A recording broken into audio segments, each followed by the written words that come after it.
For years, investors figured the United States would be the safest place to park their money, and the US government would always be trustworthy to pay them back. But a new report says that's changing, and that US Treasuries are not as safe as they used to be. This is not from the crackpot news service or some fringe source. This is from Reuters. The headline is, US Treasuries not the safe bet they once were, research says. We're going to go through the article, and I'm going to tell you why I think this is so important for you and the change that you need to make if you want to protect your wealth as the world changes. So, the article begins, no safer than a bund or a gilt or an oat. Long touted as hands down the world's safe haven securities, the behavior of US Treasuries during and after the COVID-19 pandemic calls that label into question, suggesting they are little different from the debt issued by the likes of Germany, Britain, France, or even big corporations. Now, the first thing I see here is when most people in a country like the United States would hear, okay, Treasuries aren't safe anymore? Well, sure, I'll just go to Germany or Britain or France. And that's the wrong way to think. I have bank accounts, for example, all around the world. I do what we talk about here. And I was opening one of the bank accounts the other day. I'm looking at government debt they can offer me in Bahrain, in Oman, in Kuwait. They got some pretty high yielding debt in comparison to these countries available. And I think you want to expand your horizons. Who do I trust to pay me back more? Legacy brand, high tax France with all their financial problems? Or a country where they believe in hard work? Get to it. You want to come here? Yeah, get to work. We're moving. We're going in the right direction. Who do I trust to pay me back more? Sure, the credit rating is important. I also look at the culture rating. A culture like the US, Germany, Britain, and France, the alternatives that people look at for each other because they're in the Western mindset, I trust them less. And increasingly others are too. That's the key finding of new research presented at the Kansas City Fed's annual research conference in Jackson Hole, Wyoming. This is the kind of stuff that Danielle DiMartino Booth talked about this year at Nomad Capitalist Live. It's our big 4-day annual event with lots of global citizenship R&D, amazing people from all around the world, and great entertainment. Get on the waiting list at nomadcapitalist.com/live. You will hear insights like what she talked about on this. It was pretty rousing. But it examines a shift in investor behavior in that period that raises questions about the exorbitant privilege the U.S. has long enjoyed to borrow broadly on the global market, even as the federal budget gaps grow even wider. Even right-wing politicians have been quoted saying, yeah, deficits don't matter. Just, deficit spend. Who cares? Just run up the debt, run it up. Trillions, 30 trillion, 35 trillion. Unfunded liabilities over 100 trillion when you add that in. What a great way to say it, exorbitant privilege. That one country was able to take advantage of that system. And what a great way to say it, exorbitant privilege. One country took advantage. Now, you can go back and you can say the historical reasons, that's fine. I don't think those historical reasons apply anymore. And so it's like any great marketing campaign. I always show you Coca-Cola. Where is the Coca-Cola? We always have the Coca-Cola. You know the Coca-Cola red, you know the Coca-Cola ribbon logo, that's the brand. There's a reason we're not stocking the salt cola they have here. There's a reason we're not stocking the RC cola. People like the brand. Maybe there's a better cola out there that people aren't discovering because Coca-Cola pushed them off the shelf. They used their enormous heft to make sure the superior cola never saw the light. I don't know, but it's quite possible. And would you buy the superior cola from a brand you've never heard of? No. And that's the exorbitant privilege that the US government used. But what do we keep seeing? Every year we see more articles of people are waking up. I was just talking about the UK and all the crazy new taxes this new government in the UK wants to have and how people are leaving. They say, oh, no one's really going to leave. People are leaving. From everyday millionaires to billionaires are leaving the UK. Why? Stated reason, mainstream media news. They know they have more options than the last time the left wing was coming into power wanting to soak their wealth. And now people realize the exorbitant privilege isn't really backed up by a lot in the US anymore because they can go to a lot of places who manage their financial affairs much better than the US government. Wait a second. Why? Because something good happened in 1952 are we giving these guys a better deal than these guys who are doing it right today? I mean, what do they tell you in relationships? Relationships are about what's the person doing for you now. If a person is abusive to you now in your relationship, That's what's happening now, and that's what has to be dealt with. Oh, but it never happened before. You can only rely on the past so much. And the U.S. has used this exorbitant privilege, and so it's catching up. Exactly the kind of thing we've been talking to you about for a dozen years now. A timely question, the article continues, given growing deficits are seen as a near certainty regardless of who becomes the next U.S. president. Another thing you've heard from me and many other people. Doesn't matter who wins. We just have to stand as good gun-toting patriots and make sure we vote for Donald Trump. And then who have to Donald Trump? We have to vote for, and then don't worry, everything will be solved. It'll be solved because you feel better that the person you voted for won. Listen, I don't know Trump. I don't know Kamala, crazy Kamala. I don't know these people. What I do know is a former U.S. citizen, not my circus, not my monkeys anymore. I don't really care. Doesn't really bother me. They're not coming and asking me for more taxes, that I can tell you.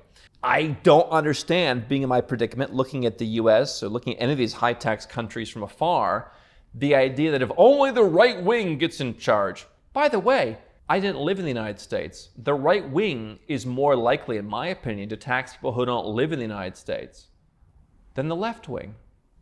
I genuinely believe, you can say whatever you want about the rest of her policies, Hillary Clinton would have been better for American expats with wealth than Donald Trump. Because Hillary Clinton's like, our country's not so great, live somewhere else if you want, who cares, we're not going to treat you any differently. The right wing does. Not just in the US, but probably everywhere. So it doesn't matter who gets elected. And it certainly doesn't matter about reducing the deficit. Everybody gets in and they think they're going to change Washington, or they're going to change, the country. They're not. It's a naivete. The machine is built. And this is why I've told you for years. The U.S. has to turn, it cannot turn on a dime. It turns extremely slowly.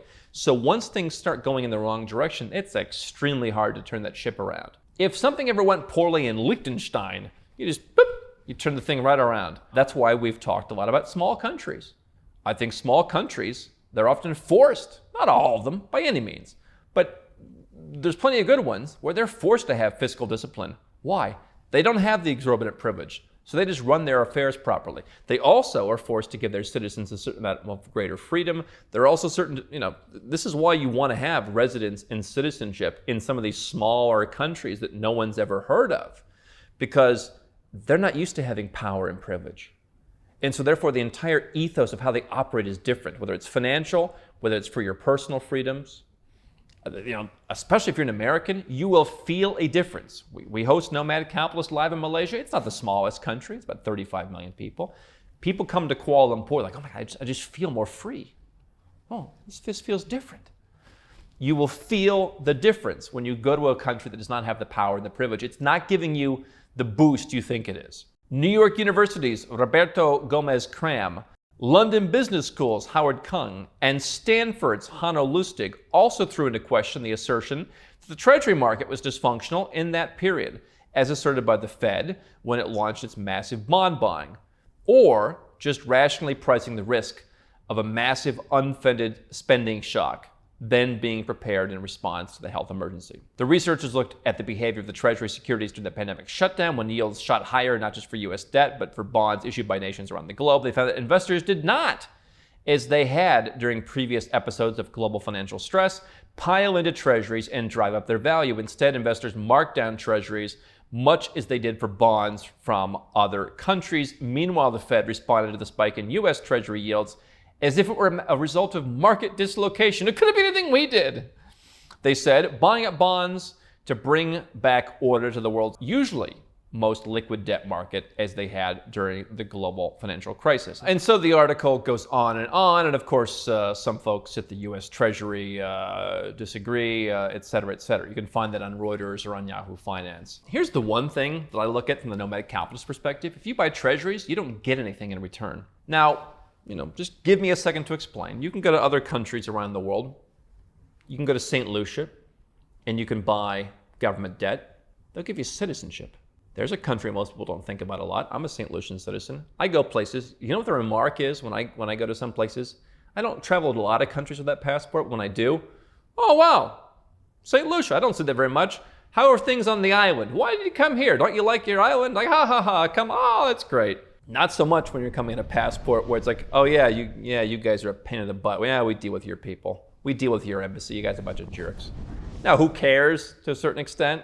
But I'll tell you what, when it comes to doing business in an increasingly multipolar world, I'll take being St. Lucian over being American, because the US is going and pissing people off. And you're going to have fewer opportunities. You already do when it comes to banking and brokerage and investments around the world. You've got a lot fewer opportunities. Crypto too. What happens when your business has fewer opportunities? So you can go to St. Lucia. You can go to Jordan. Okay, that's not a very good passport, but you can go to plenty of countries. You can get citizenship.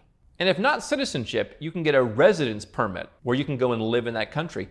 Some of those countries are tax friendly. I bought Armenian government debt at one point. You can get a residence permit by doing that. I'll tell you what, in some ways, it has been a more open country. It's not the most tax-friendly country, but listen, there could be a situation in the world when, like, moving to Armenia would be the thing to do. Now, I'm not saying that's the place that you have to go, but by the way, I got paid pretty well for owning that government debt. And I did get paid. I just checked the bank statement not that long ago, just dropped right back in there. Bonds matured. Here's your money with interest. By the way, the currency also dramatically appreciated against the US dollars that I'd converted to buy those DRAM-denominated bonds. There are countries in Asia that will give you residence permits that are tax-friendly if you buy their debt, also if you buy their equities. And so you buy US Treasuries, you're buying the exorbitant privilege, you're buying this story from yesteryear where they're more secure. Even again, the people criticizing them are like, oh, well, the alternative is France. No. The alternative is everything else in the world. If you're buying hundreds of millions of dollars of treasury, if you're institutional, obviously that's not you're not going to go and buy your little $20,000 in Armenian debt to get a residence permit. But it wouldn't be the worst thing if you have a lot of money in treasuries or money markets. And this is not financial advice by any means. But if you figure out, hey, how much of my money would I carve off and put it in some other countries, I could get residence and citizenship privileges. And hey, if stuff got bad enough here because this exorbitant privilege became unraveled and the government had less power and it was less well off and that trickled down to the people and something bad happened. There was talk, one report in Canada, civil unrest. All this stuff cascades. Wouldn't it be nice to have a place to go? What if you just peeled off some of your treasury positions, some of your bank accounts, some of your money market accounts, and just put it in some debt somewhere else where you got something in exchange for it? And what I think is, the other issue we've talked about for a couple of years now is the US government sanctions more than half of low and middle income countries. It is becoming a growing trend in Western countries to go after people that the government doesn't agree with, go after people who aren't part of the agenda, threaten to cancel their passport, threaten to take their stuff. It has happened in some legacy brand Western countries. Expropriation in a country like the United States, it's a lot higher risk than you think. Now, I get the average person thinks it's a zero risk. So I'm not saying it's the highest risk ever. But you know what's not as high a risk as you think? Expropriation in other countries. Yeah, the UAE has enough money. They don't need to take your little bonds. Even like Nicaragua, for all their problems. You know the difference between Nicaragua and all the crazy stuff that happened back in the last century and what's happening now? All right, fine, let these foreigners come buy our stuff. Now, if you're a citizen there, if you're from there, if you're in politics, always dicey. Let the foreigners come and buy our stuff. People don't want to do, Turkey as a citizenship by investment program. You get a passport of a country that wants to be in BRICS, of a country that is different, that has different relationships, that have different opportunities. You get a passport, all you got to do is buy an apartment. Oh, what if they come and take my apartment? Yeah, okay, like Erdogan, I think he's got better things to do than come and take your little $400,000 two-bedroom apartment, okay? Like, with all due respect. And so I think that, there's this whole thought that feeds into the privilege. The US will never take your stuff and the other countries always will. That's not really the case. Maybe it's, a couple percentage point risk here and a couple percentage point risk there. And so when Warren Buffett says don't diversify, diversification means ignorance. You know what? Who among us knows which country is going to go out and do something stupid next? Raise taxes or who knows what they could do? Geographical diversification to different countries means your money benefits from different laws. And I think that what this article is saying is people are realizing they're not getting the returns for the privilege the US Treasuries had because they're not performing as well as they should have and as they used to. And the whole narrative is kind of coming apart. I'm not happy or unhappy about that, but the research says that's the case. And so therefore I should react because my own wealth, my own success, my own family is more important than my loyalty to a government that somehow tries to tell me they did something for me. I did things for me. You did things for yourself. Maybe you went to their schools, maybe you drive on their roads. So does everybody else. Somehow you came out on top, and now they're not giving you the deal they used to. Your investment is not as well protected. It is not as, just read the research. And what I'm saying is, maybe you pick a couple of different countries where you do that, and while you're doing that, maybe you get a residence permit or citizenship so that one day if it becomes untenuous where you live, whether it's the US or someone else, you're no longer subject to the privilege they've lost and what the aftershocks are of that.